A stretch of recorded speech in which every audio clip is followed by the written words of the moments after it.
Serbia 0, England 1. England won only their second opening match at the European Championships in their last 11. So, all's well that ends well. It wasn't perfect, it wasn't great, but Andy Brassel, what are your immediate thoughts with regards to this result and performance? Well, firstly, I think that stat about England only winning their second Euros in the last 11 is slightly misleading. A, because it goes back over a very long time, and B, because always win the first game of a tournament under Gareth Southgate, which I think is maybe more relevant. So they just found a way. Look, I think it was interesting because there were little hints in the game that it could have gone, like so many England games have gone at tournaments, that coming out the traps really quickly and then hitting the hour wall. But I think if there was one thing that I took that was really positive that I thought from it, even if it took a bit long to make the subs, I felt that we were able to make the subs and that helped England close out the game was really, really positive. So we got over that wall, if you like. Yeah. Jim? Yeah, I thought it was a very interesting approach in that Serbia set up so deep behind the ball in the first half. And it looked like, okay, they're just going to get everybody behind the ball, make this really, really difficult. England then get a goal. So you think, actually, this is ideal. They'll have to come out a little bit more. We'll try and hit them on the break. Just like against Iceland in Euro 2016. Indeed, but actually Serbia didn't really come out until the second half. What was interesting to me was that England didn't really seem to try to hit them on the break at all. Serbia penned them in very well, but it was very, very conservative, wasn't it? And I know that just winning the first game is really important to Southgate, and he values that over what we think and what the numbers say about possession and shots, etc., etc. But I do wonder if we're sort of past needing to do that with the quality in the squad now. It does feel almost potentially like a sort of little bit of an outdated mindset. But again, it's the first game, and you really have to sort of temper your expectation of how scintillating it's going to be. Although, other teams have scintillated. Well, it would be nice, wouldn't it? Yeah. Luke, what were your thoughts? I thought England started really well. I thought Bellingham was amazing for the first half an hour. It felt to me that they came out the blocks full of intent, thought they were a better side than Serbia, thought they could give them a lot of trouble, which they did. There was a lot of bright sparks all over the pitch, really. Mark Gay was good, Bukayo Saka was good. Like I say, for the first half an hour, Bellingham was good, although I did think he drifted. And I think the response to his performance has been somewhat overblown, but we can come on to that. The problem is, and it depends which way you look at it, England completely ceded control of the game. And for large parts of the second half, in fact, for the first part of the second half, I was thinking, okay, Dragan Stojkovic, who was a fucking brilliant player himself, by the way, what a player, has given them almost like a cliched, Serbian kick up the arse at half time. And for 10 minutes here, they're probably going to go for it. And why wouldn't they? Because it's probably the toughest game on paper for them in the group. But it just carried on and carried on and carried on. And then I started to think, building on what some of the stuff you guys were saying yesterday, I then started to think, actually, I've got a feeling that Serbia actually might be quite a good team. And if you look at some of the players they've got and the profile of those players and the motivation those players have got to do well against England, it didn't surprise me as much. I thought the changes should have been made earlier. Agreed. Usual story on that front. We've talked about it on Lions Watch, Marcus. We tried not to be too harsh. We said the sample size was small, but I think undeniably yesterday he could have understood it quicker and changed it quicker and more quickly, given the options he had on the bench. But I will finish by saying that if you look at the front three that Serbia had, Vlahovic is a very highly rated player, linked with Premier League, huge amounts of money, and has done well this season for Juventus, Andy, right? Yes and no. But he's a good player, right? He's a good player, yeah. Milinkovic-Savic, I know he's taken the Saudi dollar, but he's been linked I think he was linked for 100 million euros. He's a quality player. To the Premier League as well. And we'll know all about Alexander Mitrovic and the type of character he is and the motivation he would have to give a lot of Premier League players a bloody nose, right? That's a handful. Serbia was super physical last night. Really, really physical. So I think overall, it's one of those games where you don't get too carried away. You take the 3 points, you stick it in your back pocket, and you go right on to the next one. Yeah. I'm a bit concerned. Oh, right. Yeah. This all reminds me of Sven's England a little bit. Because everyone's talking about, but the names in the England side. We saw, because there was the a little documentary, wasn't there, recently on BBC with Wayne Rooney's performance at Euro 2004, where he was very good. And all the rhetoric and everything that's being said about England is, but look at the names. Well, you look at that England Euro 2004 side, arguably bigger names and more quality than England have at the moment. The lineup is absolutely ridiculous. It really is. Yeah. But it was a bit disjointed. And despite actually, scoring a few goals against Switzerland and Croatia in that tournament, never really quite go out in the quarters against Portugal, and there was no second round back in those days. So it was all the chat of, no, but they'll get better and they'll progress. But Wayne Rooney's in there. What a player. Well, take Wayne Rooney out, put Jude Bellingham's name in there. Yeah. I just find that not maybe the parallels with that tournament, but just generally with Sven's England, they talk about the star names. Oh, hang on, let's look philosophically at this performance, and I don't think that's unfair. You've got to go and analyse it in all various ways. But there's just a little nagging voice in the back of my mind, which has been there for a little while, which says England will get through the group because they're better than the other sides. Second round, if England do win the group, they go on to do that, which again they're favourites to do, they will probably play a side in which that they will be heavy favourites against, whether it be, I don't know, say Poland, for example, something like that. And again, with the sort of the star quality and the moments that Southgate, who keeps mentioning that word moments, probably get through in the quarterfinal against a Spain or even an Italy, I would say. Then they get outfought or outthought. Outthought is the word. Yeah, exactly. Yeah. So I've just projected all the way there, which is perhaps a bit unnecessary, but that is a little doubt in my mind. The issue is that we've seen this before so many times, haven't exactly. we? And there is a sense within the style that this looks kind of more likely than the team turn into Spain 2008. Yeah. And I think the concern for me is it doesn't look like a team that plays with much freedom, if any freedom at all. It's very, very structured and it's very rigid and very conservative is the word we hear so often. And if that doesn't work, then you end up in trouble, don't you? So in the World Cup, we would have needed to score 3 goals against France to win that game, right? In the quarterfinal, and obviously we didn't. But it looks like a team that won't even really attempt that. No, I think you guys are being way over the top. I feel like I agree. I feel way over the top. But I feel that there is a danger with the style, and obviously we are sort of catastrophizing a little bit. That every goal is like a precious egg that you need to sit on and incubate. Jim, and isn't that football? Defend and defend and defend. And you don't even like eggs, famously. You know what? I've accepted eggs. You've warmed into them, okay. Yeah. I'd rather they tasted of something else. Cabbage cream eggs? Big fan of those. They were never a problem. But just as I say, I did sort of end my little chat there by saying I realised I've just projected, 5 games in advance. What's the best chance Serbia had last night?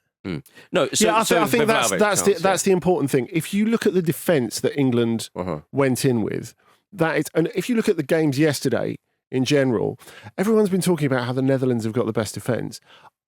You come out of those games, you think, I'm not unhappy with England's defence. I mean, given that John Stones is only finding his way back into was a big form, positive. He was great. He protected him, and so did Declan Rice. Declan Rice was great Declan Rice was fantastic, and I said before the tournament, could have been man of the match. Actually, yeah, he could have been, and I was slightly concerned about the fact that maybe there's not really a defensive midfielder because Declan Rice has been off the leash for quite a big amount of this season, but the way he just instinctively took responsibility, that he dropped in and swept up whenever he needed to. Swept up in a very delightful way, actually. He was excellent. Yeah. Very tidy. Really good. And actually, when you were saying Bellingham faded from the picture, he did more of the defensive stuff in the second half. He did it very well. Now, I would feel, if we're talking about the nerves perspective, I would feel happier if Conor Gallagher was on a little bit earlier, not just to give the team a bit more energy, but to do some of the fouling for Bellingham, because I would rather Bellingham didn't pick up unnecessary cards, which he came very close to on a few occasions yesterday. What I found really interesting is it became clear, I watched quite a few of the post-match interviews with the players,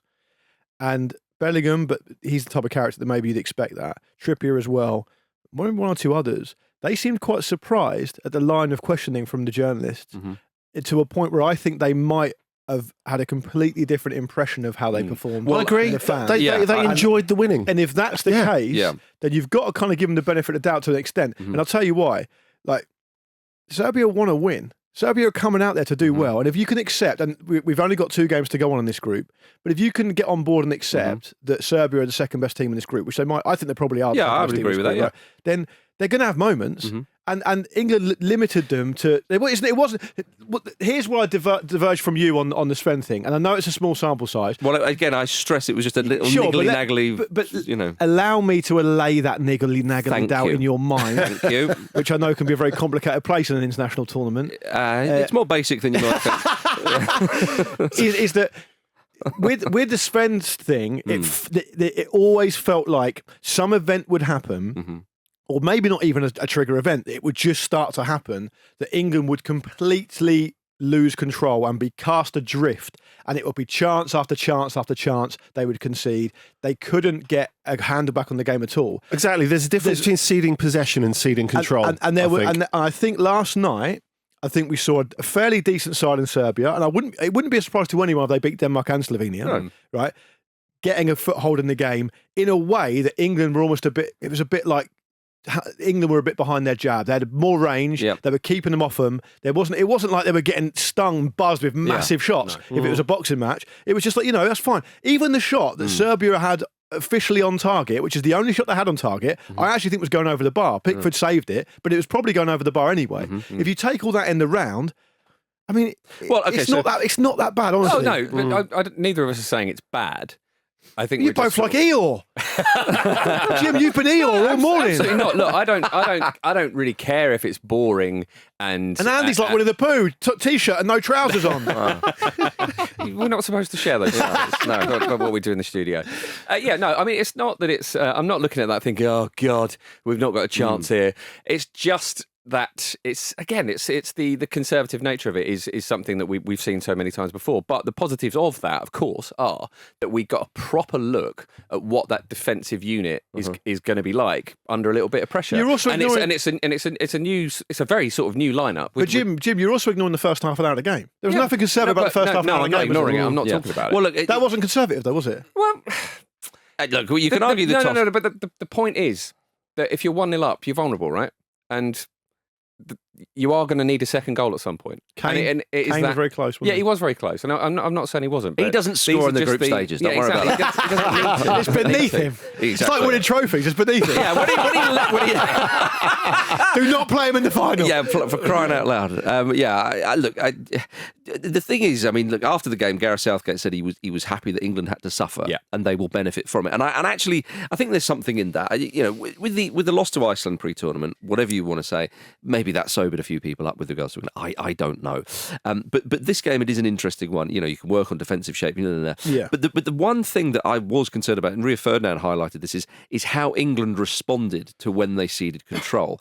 And I think there was very few positives, if any, with regards to that. When Serbia thought, right, we're going to take it from here. Now, the things that you could say in response to that are the England players are tired. The injuries, they're kind of working their way back. Also, in the first game, that is a sort of very different kind of mindset. Of course, from, say the third one or a knockout game. Indeed. So there's that. Also, under Southgate, we were sort of.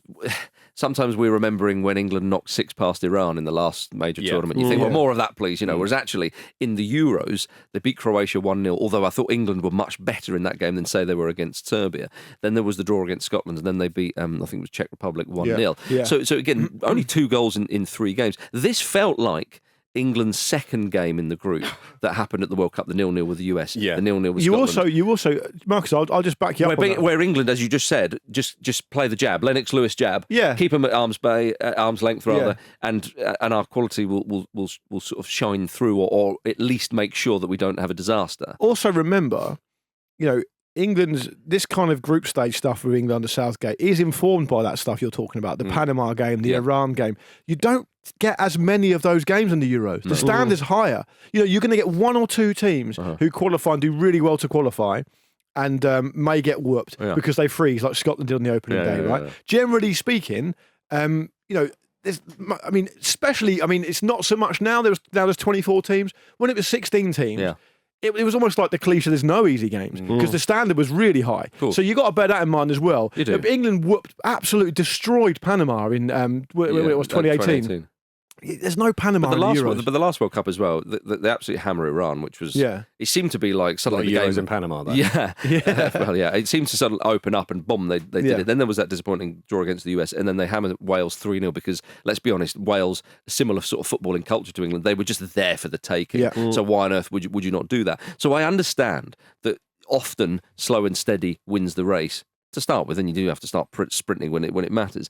So, like I say, at the start, there's just that niggly-naggly feeling it gave me of the past, which is like, I don't want that. I want England to win 3-0 convincingly. But this is the danger, isn't it? Because we love summer tournaments so much. Yeah, exactly. You get so excited about it. And also the football that's happened before. The games before this one, it's been exciting. But if I can finish the point I was going to make, you feel like every game is going to be the 4-1 against the Netherlands in Euro 96. Yeah, of you know course. what I mean? You approach it thinking it's going to be that. Yeah. And then, of course, it isn't. And the points are massively valuable, especially given the draw in the other game. So it's a great start. No one's saying it's not a great start. It would be a absolutely unthinkable disaster for England not to get out of the group. Of course, totally. Because Ukraine got through the group in 2020 with 3 points. Yeah. So Northern Ireland did in Portugal in 2016. Sure. So 3 draws. the other thing is, you guys mentioned Netherlands there, and Italy have been mentioned as well.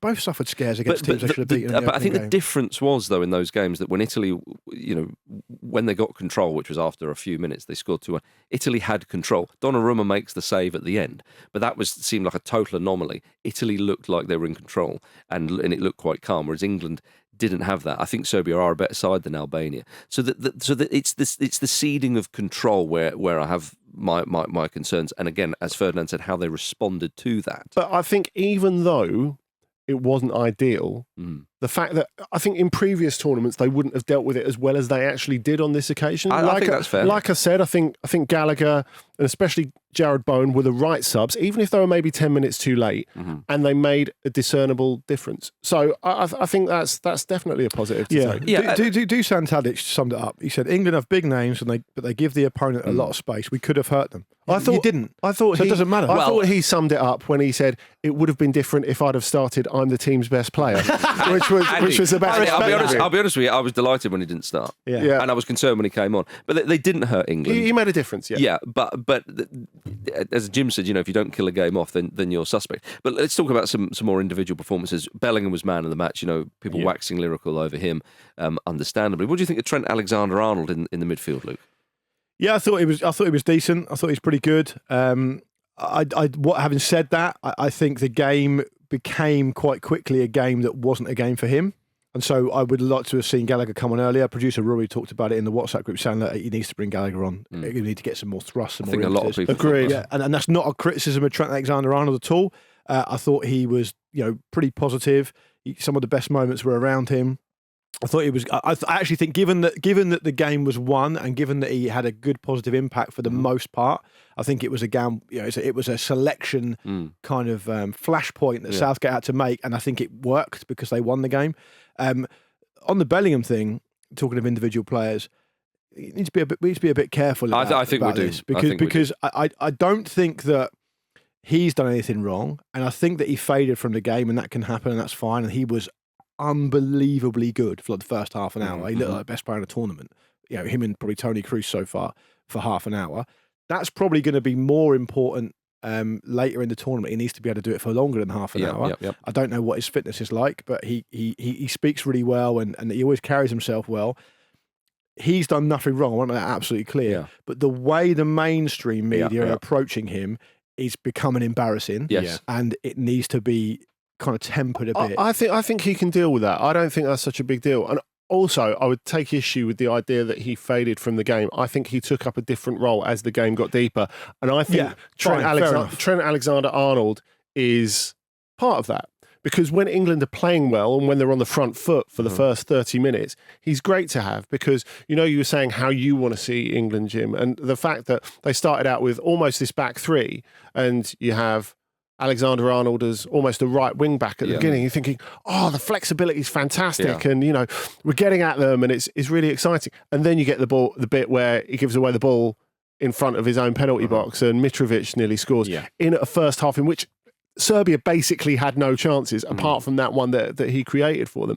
And I agree. I think if we're going to get the absolute best out of Bellingham for the whole tournament, I'm more and more convinced that Conor Gallagher should start. instead. I don't think that's an unreasonable point. Yeah, I think the moment you talk about is a significant one with Alexander-Arnold, because there was a point in the second half where he gave the ball away as well, and I forget who it is, but someone tidied it up. But it was Rice. I think. He gave the ball away 11 times. Yeah. Really, 11 times, which is.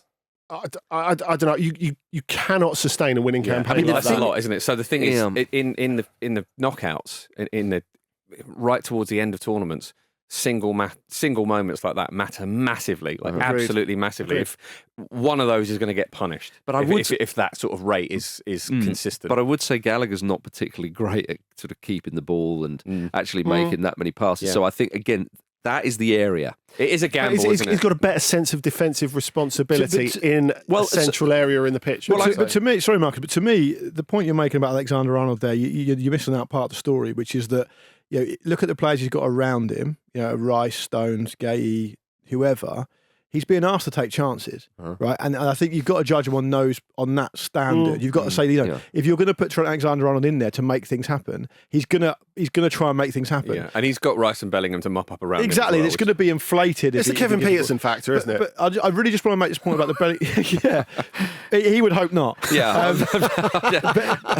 But on the Bellingham point, I just want to push back on Andy a little bit because He does do a lot of unheralded work without the ball. We know he works really hard. And he is a complete football player. I think on this day he's the best football player in the world. So I no doubt I think he's amazing. And like I say, the first half he's brilliant. The header was amazing. He's got so much desire. He's got everything in his locker. What separates the really, really good players in these moments in these games and the truly great players are that he can do all the work without the ball he wants, but in a situation where for a good portion of the second half, England are, as Marcus has already said, rightly ceding control. A player like Bellingham needs to go and get the ball again and start to dictate the pace. And he can do as much work outside off the ball as he wants, and it's really important to do that. But you were looking for him to go grab the game and go, no, we're having it back now. And he didn't do that. And this is what I'm slightly concerned about, is that they don't seem to want to do that. You're just concerned, Jim. Well, you know that. You know me a long time. That's true, yeah. But I think, Jim, that there's probably an element that, as I say, some of them are tired. Yeah. And people could say, well, they're not on holiday. That's the whole point. There was a massive collective drop-off in energy. But that's the whole point when when we're talking about this. You've got to manage expectations because you've got to manage that tiredness, haven't you? So a lot of chat pre-tournament about Bellingham and Foden playing in the centre. Now, Foden was pretty ineffective. He was. There was times where it was definitely once, maybe twice, could have even been thrice, but definitely at least once or twice, where he just booted the ball up the pitch to no one. And I'm sure Pep Guardiola was crying somewhere watching this, and a lot of Man City fans are, although... Whereas Jordan Henderson was clenching his fist in front of the telly. Okay, that's the Ajax that's way. the spirit. But, so Foden, we've talked a lot about pre-tournament and so on, rightly so. With regards to Bellingham, the work he does off the ball and all that, in time at Real Madrid, he won't be playing with Mbappe going there. He probably won't be playing this advanced role that he did. No, this exactly. season. So, and also Bellingham has not played that advanced role for previous clubs that he's played at. Luke, you were a big fan, or you were definitely in the school of thought with a lot of people that Bellingham should be the one next to Rice and then Foden in front. It's unlikely Southgate's going to do that, but do you think after the game you think, well, actually, is that a bigger argument for that? Yeah, I think I would maybe address the problem with Foden, which I agree with all of you guys on, by saying that I don't think it was the game for him last night. I think Bellingham being on the form he was on, particularly in the first half, just meant he overshadowed him, and Foden couldn't get on the ball and do what he wanted to do. I'd have put Eze on for Foden. I'd have. Well, I thought Foden should have come off because that would have helped. Yeah. That would have helped you. Because what you're trying to do is you're trying to give, because Serbia are in the ascendancy, and I don't think they're. You need an outlet. There's loads of thoughts I've got to try and kind of organise them in one go. Eze gets on the ball a lot more, and he can beat a player, and he gives Serbia something to think about. And if you look at how Pavlovic dealt with Saka for the first half, he was embarrassed. Yeah, he was absolutely embarrassed. He couldn't deal with him, and then they changed things slightly, and Saka faded as well. Get Eze on there, give them something to think about. But I also think that, there's 2 points I'd make about England in the tournament when it comes to fans and overall opinion and stuff. One is that when people go and watch these games, they go to watch them in these pubs and these bars, and they have a very big idea of what the night's going to be like. And the moment everything doesn't go as they want it to go, things become super negative. Yep. That gets informed on social media. Concern, in Jim's case, concern. It infiltrates social media, it infects everything, and people start talking about a shitty performance. The second thing is, and I'm one of these people to an extent, so I'm not criticising anyone for it. People just don't know who Serbia are and what they're good at and what their players are like. They don't watch them very often. Even the ones you've heard of, you won't have seen any of these players play really in any kind of consistency. So people just go, well, England should be beating Serbia and that's that. And it isn't like that. You have to understand they want to win as well. They're passionate to play for their country, especially in a place like Serbia, super patriotic. You've got to bear all that stuff in mind. But in summary, I'd have brought Gallagher on for Alexander-Arnold earlier. I'd have brought Eze on for Foden. And in the game against Denmark, I would play Bellingham slightly deeper, and I'd give Foden another go at trying to affect the game, but playing through the middle with a bit more of a flyer on the left, and then see how you go. Yeah, I think that's, and a lot of people would agree with you. I think it's unlikely because Bellingham was given man of the match, whether one agrees with that or not. He scores. It's the match winner. He's the match winner, exactly. Yeah. So I'd say it's unlikely that he's going to curb that kind of. It would almost suit England if Bellingham weren't quite as good. Do you know what I mean? Like if he was just a sort of, if he didn't quite have the attacking prowess that he does, you put him and Rice in together, Foden in that third spot, and no one says anything about it. His position was pretty nominal in the first half an hour anyway. I mean, he's everywhere. Yeah. He's absolutely everywhere. Now, I understand you're asking him to do a bit more work. But I think you're right, and I think that one has Bowen to. did all right when he came on. He did actually, yeah. Really good. Yeah, and I mean, on another day, he's got an assist there. And you know what? He's a very useful option because Saka's just back from an injury. It's been a long season. I imagine that will be a substitution we see pretty regularly, actually. Yes. Exact one. And Bowen was very, very effective. Something that Bowen did, which is exactly what Saka did for the goal, even though obviously it takes a nick and it kind of sits up, is he goes down the defender's left side, outside, exactly.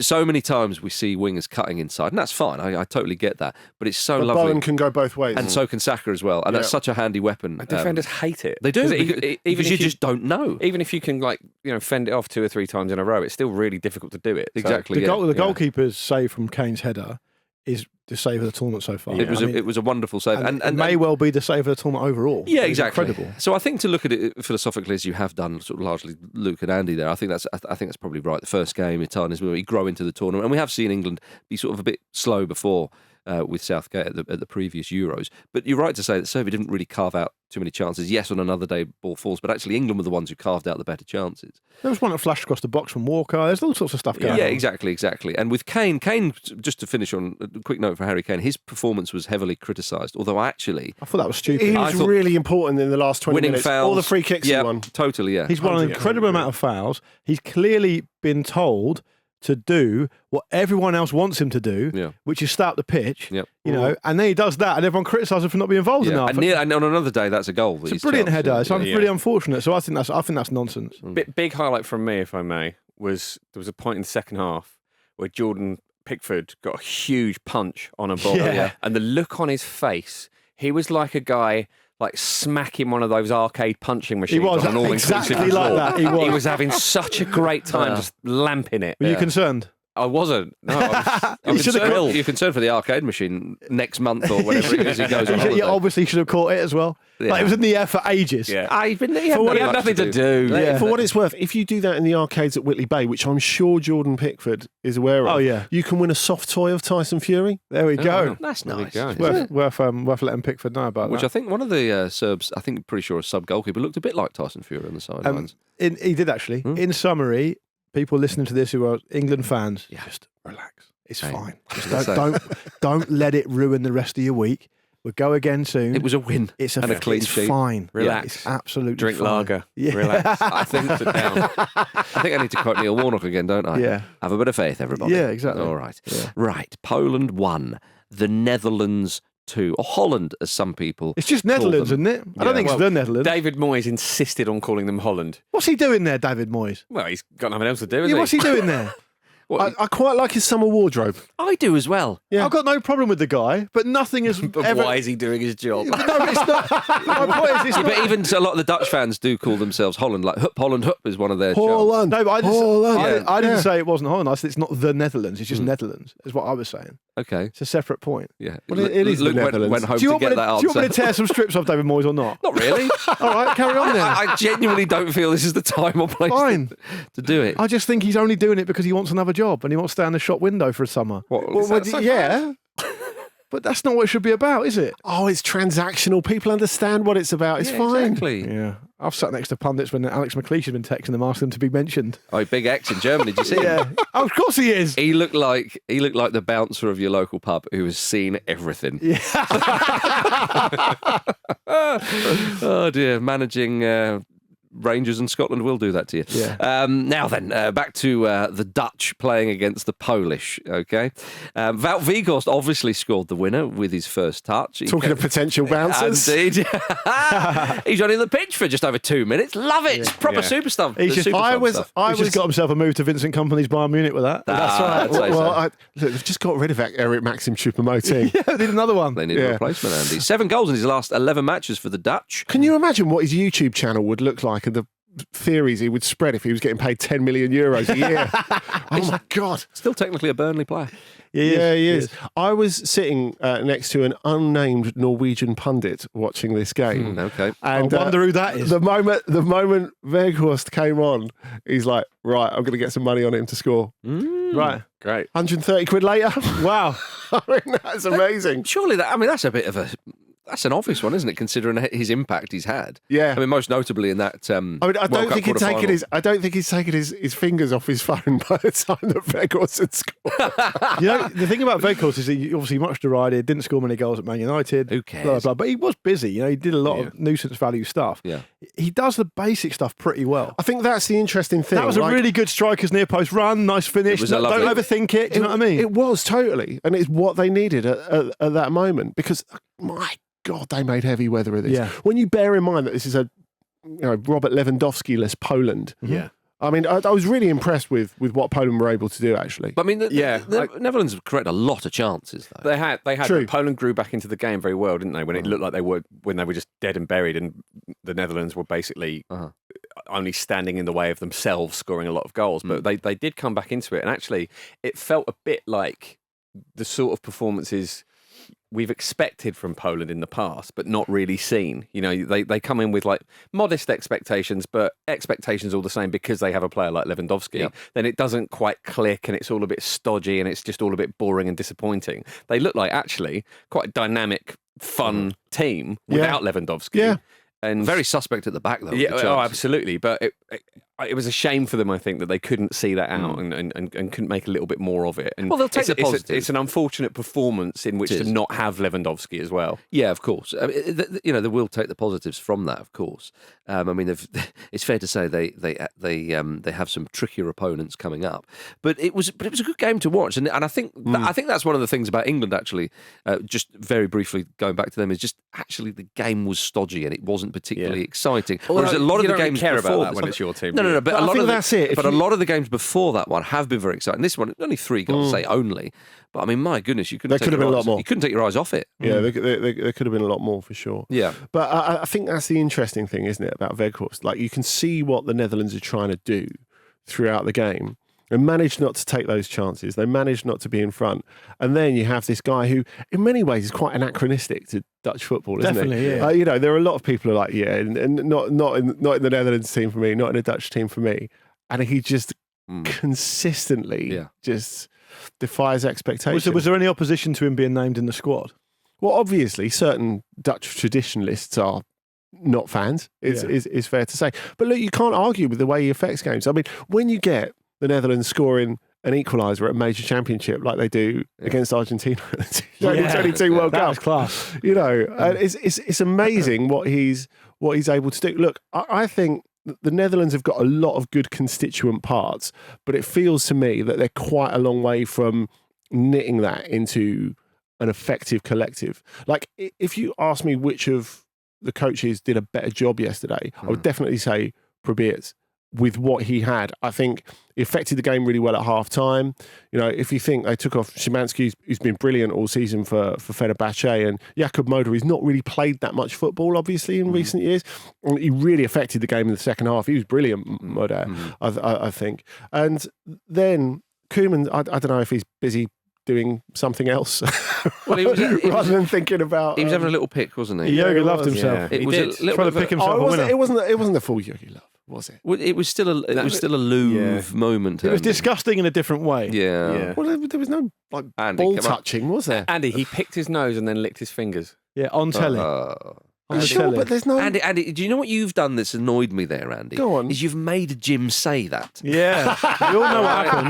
Marcus was just reminiscing the other day about when Big Ronnie used to stand in front of his Christmas tree with a jumper on and say, "Have a lovely time, Everton fans." Well, yeah, absolutely. Nice, and he's absolutely turned heel on you there. I know, yeah. He's billed himself. I'll tell you what he's done, Ronnie Koeman. Yeah. He's billed himself as a family man. Yeah. It's What kind of example is that to set? I'd forgiven All him. dads are quite weird, though. That's So true. We've just seen behind the curtain. Talking to one. Three of them there, mate. Yeah. I just, I'd forgiven Koeman with all that whole, David Platt foul and all that, and now he does. I want to talk about Big Mikal in the Polish dugout and his suit, 3-piece suit, beautiful, absolutely beautiful. I mean, if the weather warms up, he's going to struggle in that. But Jim, he looks like the type of guy who would accompany the king around a walk. Around Sandringham or something. Yeah, very much so. Yeah. You sense there's a pocket watch in there somewhere. and a weapon that you can shoot. Do you know what I think he looks like? I think he looks like the judge in a costume making competition show. Yeah, very much Interesting. so. 'Cause Not the main presenter. Because obviously the Dutch had Judge Reinders playing for them as well. about Project Runway or something Yeah, like like that. a Project like- Runway right, type okay. guy. Sort Yeah. of Greg Wallace of clothes. Yeah, basically, yeah. But obviously a much better person, even if he's committed several murders. What I like about the old dynamic, though, when a manager does this kind of thing, is he's gone all out there, right? Oh, It's yeah. the opening game of the Euros. yeah. You don't blame the guy. Get in there. Yeah. But what do you think the players' reactions are when they see him? Yeah. Because I'm telling you now, he doesn't always dress like that, No. right? So it's a bit like you clearly want to work on your routine. You want to keep everything normal. You want to get the players relaxed. You stroll in for the first time onto the bus wearing that. What are the players thinking? Well, I think the players are thinking, lads, let's get this done quickly because he's obviously got to go to a wedding after. So let's not piss about. He's come here from court. Yeah. We don't know what the verdict is yet. You're not wearing that in court. No, probably not. That's a posh wedding piss vibe. take. He's doing exceptionally well to wear a waistcoat and not look like he's playing in a snooker championship. Yeah. So No, but again, I the would say it's waistcoat, impressive. it's very much outdoor posh gentleman. Oh yeah, So for sure. there's not snooker. It's not cool. He's Can play polo in that. Exactly. Do you think we talk about the host nation like setting the tone and setting the ambience of a tournament? Dutch fans? Well, it's after Julian Nagelsmann, and well known for his drip on the touchline. Every other coach, he's got in their heads, and they're thinking, right, he's on home turf. We're going to have to bring I it. thought you were going to move to the Dutch fans here, Andy, because they were excellent. It felt like the tournament was in Netherlands yesterday. Actually, some of them are excellent. Some of them were an absolute disgrace as well. I don't go know on. if you've seen the What they do? Ruud Gullit stuff. Oh, no, right, no, yeah. I haven't. Just a blackface They've got a bit of- in the stands. They've got a bit of Bloody form for that. I'm afraid. Disgraceful. Oh, my It needs to goodness. be called out. Yeah. Well, you're absolutely right. For those who didn't do that, which was the vast majority, I sincerely hope and believe. I'm always jealous of the Dutch, and for the same reason with the Swedes, is that bright colour. It just stands out so well. Yeah. The orange or the yellow, that kind of thing. We've had some great fan turnouts so We far. have, Dutch, actually, the yeah. Croatian fans were amazing. Albanians. The Albanians were great Yeah. as well. The Albanians celebrated in a way that, when they scored that goal, first of all, there's that kind of really early goal against Italy. There's an element that only certain nations can have, which is like, we cannot believe we've scored a Yeah, fucking goal. that's And right. England are never going to have that because England always expect, right? There's always a different kind of vibe. Yeah. The kind of reckless abandon of like, we've just scored an opening goal against That's Italy. right. That's right. We have no right to do this, so we know we're going to celebrate anyway. It's a very different energy to kind of the way you feel from like an England goal. Yeah, you're absolutely right. And there was an element of that for Slovenia against Denmark. Do you think? Yeah, I do as well. I mean, they scored their first goal at the Euro for 24 years, and of course the game ended 1-1, and in England's group as well. So yes, let's talk about that. I mean, let's talking about colour standing out. The Danes do like the red. They do. and they turn up in numbers. They'll be disappointed with that draw though, Jim, because Very much so. on paper that is the easiest game of the group. This has been the story of a For lot of them. games, isn't it? Where one team has looked in control and then it just slips away. Yeah. And actually, it's not as straightforward as it looks, because Denmark had a spell for about maybe first 15, 20 minutes of the game, maybe a little bit longer than that, where they looked fully in control. They looked a much better team, knocking it about really, really well, with a lot of dynamism, and then they just couldn't seem to sustain it. Yeah, lovely goal from Eriksen, and Beauty. that will possibly be the moment of the whole tournament, whatever goes What a story. on to happen, because What a it's story. just it's a wonderful, wonderful thing. Yeah, obviously almost 3 years on from that cardiac arrest he suffered in the previous Euros, and it was, do you know, it was a beautiful goal, as you say. The flick, the assist was utterly delightful, but the control and hit was brilliant. It was, and after a season where he's not been that influential, which is actually, despite all the narrative we're building around it, understandably, it's been a discussion back in Denmark. Oh, his preparation for this tournament has been Thomas Gravesen tearing strips off him every week. Can I just which is amazing. I'm glad you mentioned Gravesen. He is a mad bastard. Yeah. So if Gravesen's saying something, I will immediately think the opposite. Leave Christian alone. He's got a heart problem. Yeah. Don't let him get on with his game. Well, I think as well, you have to bear in mind the way that Eriksen has responded to that. You know, he's not the loudest man. He's not a Roy Keane of a man. But the way he responded to that in the warm-up games, like the way he played against Sweden, he was fantastic in both of the warm-up games. He scored a brilliant winner against Sweden. And there was that great tweet from Rasmus Højlund last week where there was the pair of them stood next to each other when they're lining up for the anthem, and he said it was National Bring Your Dad Today to Work Day today, and it turns out my dad is way better at football than me. And that was really sweet. You can feel that, like, the way the team have reacted to that criticism from Gravesen. Like, it's fine. Ex-players can have opinions. We don't have a problem with that. But the way that the team have reacted is very, he's our guy. Yeah.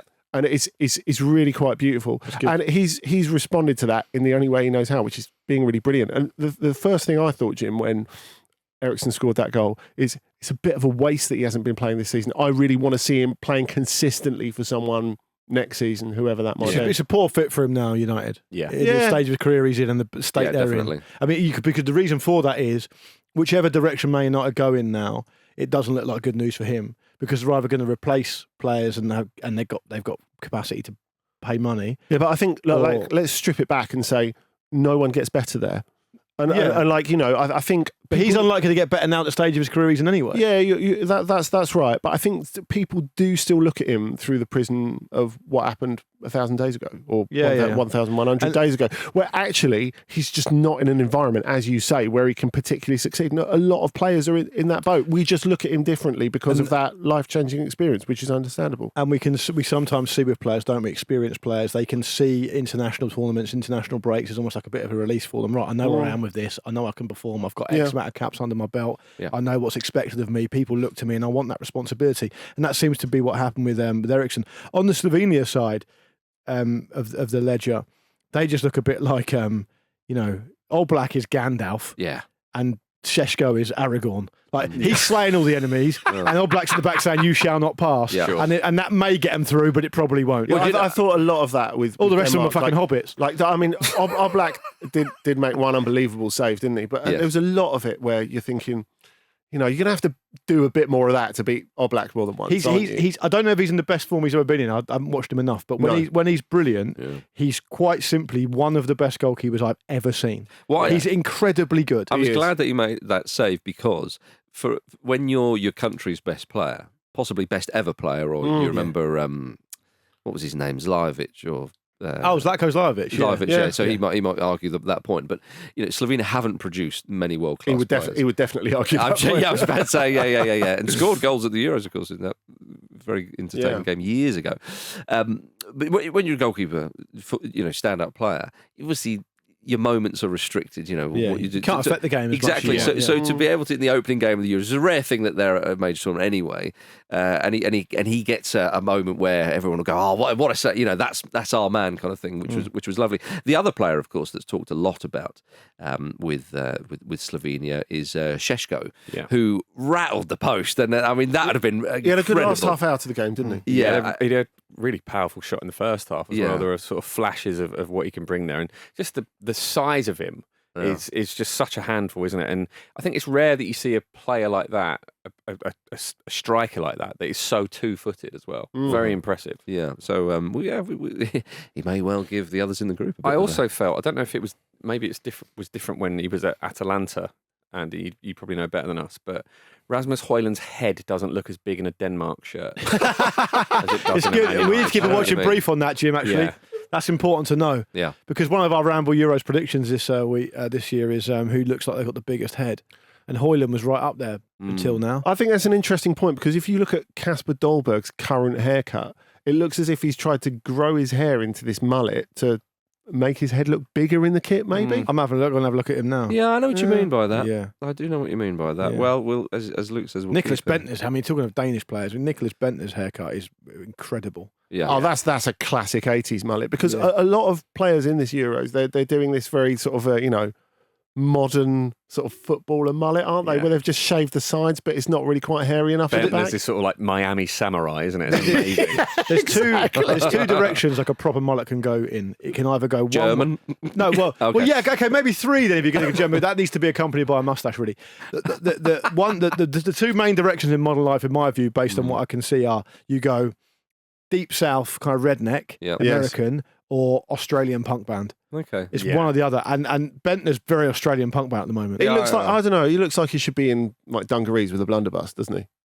A blunderbuss. Yeah, I reckon. And I mean, lovely to hear of the old weapon, but Yeah. I don't think anybody sports one anymore. I thought you do were they? just pleased to see me, Andrew. That's those white jeans again. Oh dear. Yeah. Yeah, okay, well, let's end the show on that. But before actually we do end it, obviously we've got some games today. Romania, Ukraine, Belgium, Slovakia, Austria v France. Austria v France is, of course, the standout game because it involves France, the tournament favourites for a lot of people. But for you now, by the sound of it, And Austria... I, for one, hope they win a really stodgy 1-0. I hope they get fucking smashed.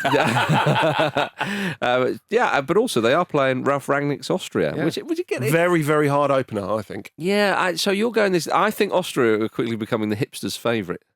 With regards to this, so I look forward to them losing 3 or 4-0. What I said to People you, crying into their beards what I said to you, and their brew dogs. Yeah, definitely. What I said, they're actually going to be watching the game on vinyl. What I said to you guys before the tournament started is I said that there's always a team that slips up in the group stage. It's not going to be France. Beautifully in the past, recent past, been Germany. We've all enjoyed that. I'm not saying it's going to be France, but No. what I'm saying is What are you saying? no fancy team so far Oh. has been turned over. Mm. So it's going to happen. So Specs could be the man to do it. Specs could be the man. That's Ralf Ralf Rangnick, Rangnick, in yeah. case anybody. After he got that nickname, it was fair to say he'd lost the dressing room. Yeah. I think Romania-Ukraine is a nice one, though. Yeah, I do too. Yeah. I also think Andy's done very well to get away with how much he bigged up Croatia and hammered Spain before that game. You got anything Big to up say on Croatia that? that much. You said you even doubled down outside earlier. Andy. So the problem with you lot is you always just look at the result. You got to look at the performance. They got whooped 3-0. Yeah. Did they, though? Yeah. Okay. Well, look, I'm sure. Spain beat Costa Rica 7-0 in the opening That's game true. of the World Cup. Yeah. I they thought regretted Spain, it since. I thought Spain looked really good. I think they look much better than people are giving I them credit thought for. Spain looked really good from the highlights. Yeah, there we go. It's all right. It's okay. We'll work out what. Yeah.